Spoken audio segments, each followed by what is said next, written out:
ఏంటండి హోమ్ గారు? Sir good evening. Good evening. ఏంటి ఈరోజు ఉదయం దిల్ రాజు గారు ఒక ప్రెస్ మీట్ పెట్టారండి. ఆ ప్రెస్ మీట్లో ఏంటంటే గత 3-4 సంవత్సరాలుగా ఆయన ప్రొడక్షన్ హౌస్ కానీ ఆయన కానీ తీసిన సినిమాలు అవి సాధించినటువంటి జయాపజయాల గురించి ఆయన విశ్లేషించారండి. అంటే దిల్ రాజు ఎప్పుడు అంత ఓపెన్గా మీడియాతో మాట్లాడింది లేదండి. అంటే ఒక వకీల్ సాబ్ దగ్గర నుంచి మొదలుపెట్టి ఈ రోజున గేమ్ చేంజర్ లేకపోతే సంక్రాంతికి వస్తున్న వరకు నా ప్రయాణంలో చూస్తే చాలా వరకు ఒడిదుడుకులు అనేవి ఉన్నాయి.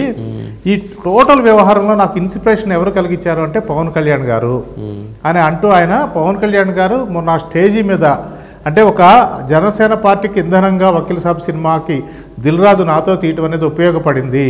ఆ రోజు ఆయన ఇచ్చిన ఒక అమౌంట్తోనే నేను కాస్త సర్దుబాటు చేసుకున్నాను, పార్టీని కాస్త ముందుకు తీసుకెళ్ళాను అంటారని నేను అస్సలు ఊహించలేదు. అంటే ఆ స్థాయిలో ఉన్న మనిషి ఒక ప్రొడ్యూసర్ గురించి ఇంతలా ఆలోచించి వేదిక మీద లక్షలాది మంది ముందు అలా మాట్లాడడం అనేది నాకు చాలా భావోద్వేగానికి గురి చేసిందంటూ ఆయన దాదాపుగా కన్నీటి పర్యంతం అయితే అయ్యారండి. అంటే పవన్ కళ్యాణ్ గారికి నేను పాదాభివందనం చేసుకుంటున్నాను ఈ సందర్భంగా. ఆ రోజున అక్కడ వేదిక మీద నేను మాట్లాడడానికి ఆస్కారం లేకపోయింది అంటూ చాలా తన మనసులోని బాధలని చెప్పుకొచ్చారండి. ఎందుకంటే వకీల్ సాబ్ సినిమా గ్రాండ్ సక్సెస్తో ఎడుతున్న టైంలో కరోనా సెకండ్ వేవ్ వచ్చింది. ఆ సినిమా ఆశించిన స్థాయిలో ఆడలేదని, ఆ తర్వాత వచ్చిన సినిమాల వల్ల ఆయనకు జరిగినటువంటి నష్టం ఏదైతే జరిగిందో అది ఇప్పుడు ఈ 2 సంక్రాంతికి చూస్తున్న సినిమాలతో ఆయన నేను మళ్ళీ బ్యాక్ అవుతాను, మళ్ళీ నేను ముందుకు వస్తాను సక్సెస్తో అనేటువంటి ఒక ధీమానైతే ఈ సినిమాలు కలిగిస్తున్నాయంటూ ఆయన భావోద్వేగానికి గురై మాట్లాడారు సార్. ఓకే రైట్, ఒకసారి బైట్స్ ప్లే చేద్దాం.